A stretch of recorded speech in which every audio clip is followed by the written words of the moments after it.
How the devil? Oh yeah. Ooh. Right. So I've set myself a little bit of a challenge. Now, what I want to try and do is see if I can buy a decent HiFi system from Facebook Marketplace, which can be a den of iniquity and a lot of scammers on there, okay? Buying and selling. Ooh, scammers. Yeah. Oh, I can't come along, but my brother's coming along. Oh, they send it at courier. It's all nonsense. Get out of it. Anyway, but I'm going to see if I can buy a decent HiFi. I'm setting the budget for 150 quid. Now, I'm not going to cheat and try and get sort of small little amps. Like I've got a decent setup here. I've got the Fozzy Audio V3, a Fozzy Audio, what's that? P3, the new preamp, and I got some Cambridge Audio S30 speakers. But I want to see if I can buy a decent HiFi system, a full-size integrated amp, maybe a CD player and some decent speakers. I don't want to have nothing rubbish, do you know what I mean? I want to see if I can set up a decent HiFi system for 150 quid using Facebook Marketplace. Now, it can be difficult. You've got to be patient. Don't try and buy it all at once. This is probably going to take me a few weeks to record. Maybe I'll do a video at a time and then buy one piece and then maybe do another video when I buy another piece. And then I want to put together, I don't know whether to get a CD player, an amp and speakers, or do I want a streaming device, an amp and speakers? I don't know. I mean, technically you can plug in, if you've got a 3.5mm jack on your phone, you can use that as a streaming device, can you? 3.5mm jack to RC in the back of the amp. Although the DAC in the phone's not great, it's still a streaming device, so I don't know. I wouldn't say the DAC in the Wii Mini is any better than the DAC in the phone, so I don't know. Anyway, but here's the thing. I've already spotted some nice speakers. Well, I say nice, they're all right, because I don't want to get no junky stuff, all right? So I'm going to go for bookshelf speakers. I've got a 150 quid budget, so ideally they need to be about 50 quid each, give or take. Maybe I can get a CD player for a bit cheaper and an amp maybe around 60 quid. I don't know, we'll have to wait and see. But like I said, you've got to be patient. You've got to keep looking every day on Facebook Marketplace, just checking it out and see what comes on new. Sometimes there's some good stuff, sometimes there aren't. Some people are overcharging, but you want the ones who are undercharging, and that's what I'm looking for. Okay, anyway, I've already found some speakers. Let's have a look what I've seen. Okay, so these caught my eye here. Wharfedale Diamond 220s. Now, these are pretty good. They're not bad. Weird camera angle. Okay, but there we are. Oh, that's a better one. Now, these were well reviewed by HiFi when they came out. I think back in 2015. They're a decent set of bookshelves, and he's only asking 60 bucks. Now, obviously, I'm going to go in and go in with 50 quid and see if he accepts that and see what he says. Anyway, so let's message him, see if he'll take 50 quid for them. Hopefully he will, because that stays within my budget, and we'll go from there. Okay, so I contacted the guy and he has accepted 50 bucks, 50 British pounds. And no, that's not a weight measurement. That is actually money. Okay. So I'm just here outside his house. So I'm going to go and get them now. They are white. So yeah, that's probably why they're a little bit cheaper than what they should be, because they're white. But, you know, hey, it is what it is. They go with my computer, my PC. I got an all-in-one PC, which is white. So they go with that if I use them for that eventually. And also, I got a dilemma. Do I get a black amp or a silver amp? I don't know. I can't make that decision. Anyway, let me know in the comment section which colour amp I should get, silver or black. Anyway, let's go and get them speakers. Okay, so there they are, in white. sat in the back there between the child seats. Hope they're comfortable. Maybe I should have put a seatbelt on them.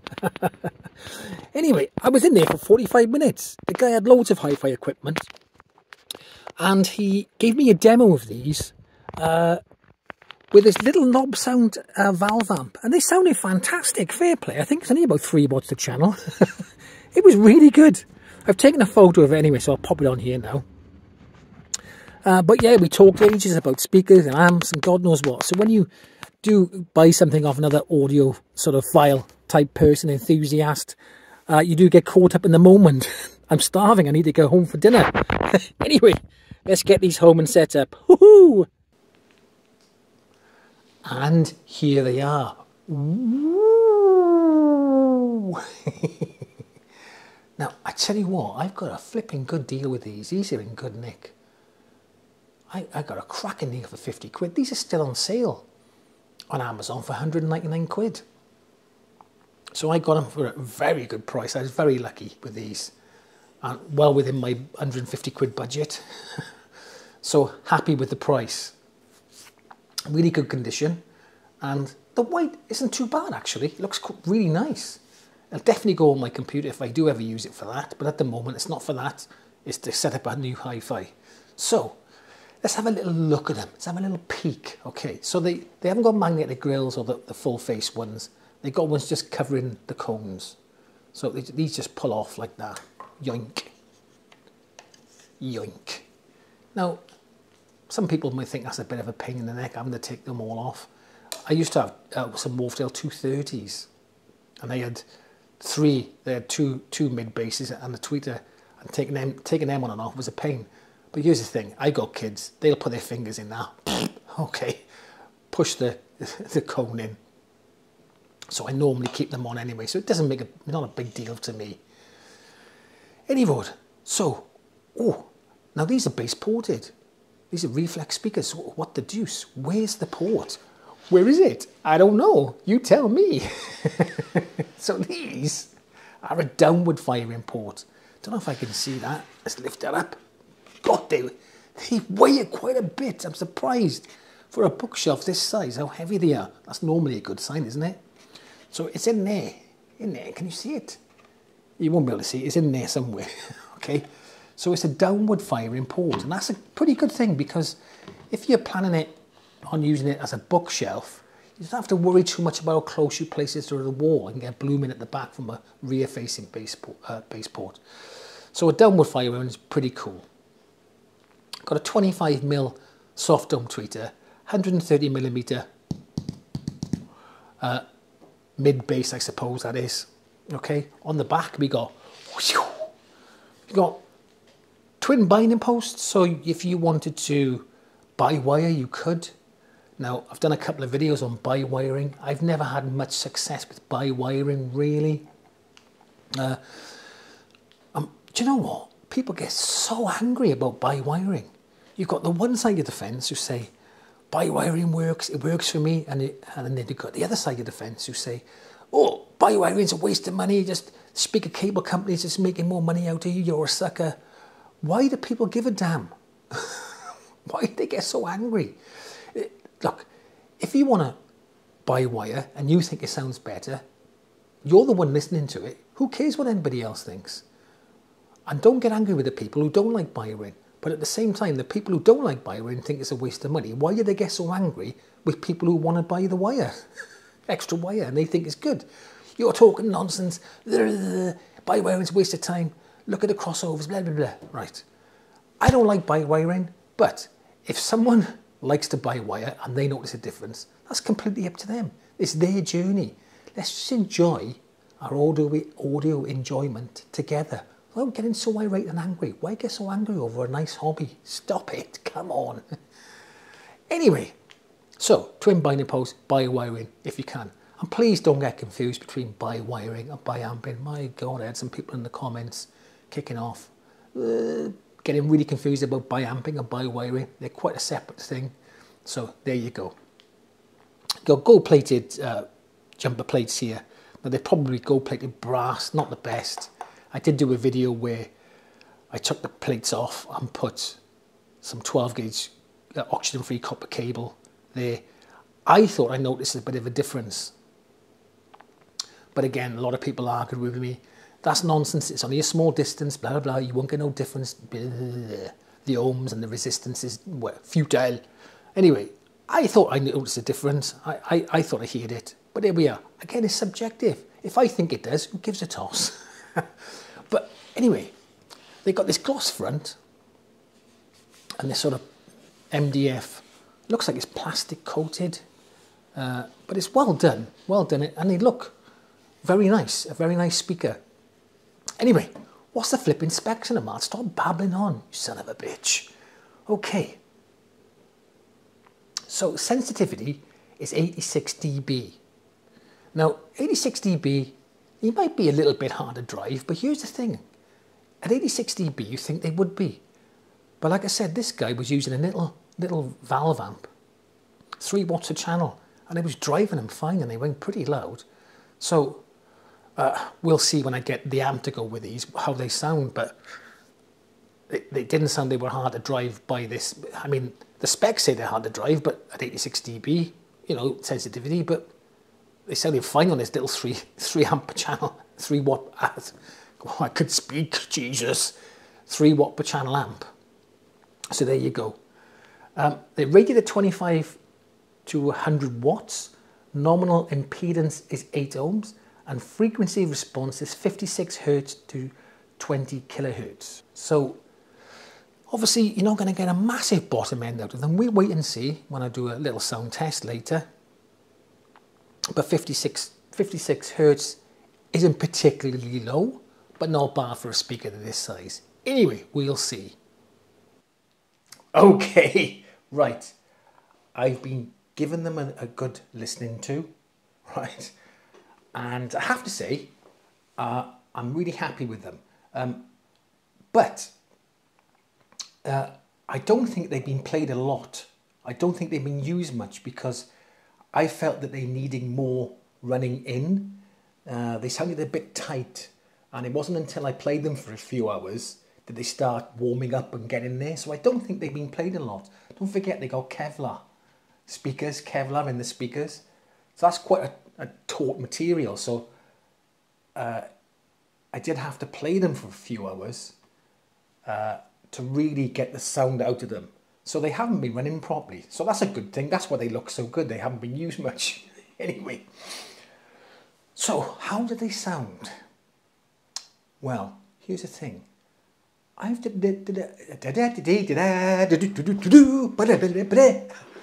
right, I've did a little test and put them up against the Q Acoustics 3020Is. So anyway, without me blabbing on any further, have a little listen to this, just one track, to give you an idea how this. I know it's YouTube. You won't get the soundstage and imaging, I know that, okay? But it gives you some idea how they compare to the Q Acoustics 3020Is. Anyway, have a listen. Oh.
So, what do you think?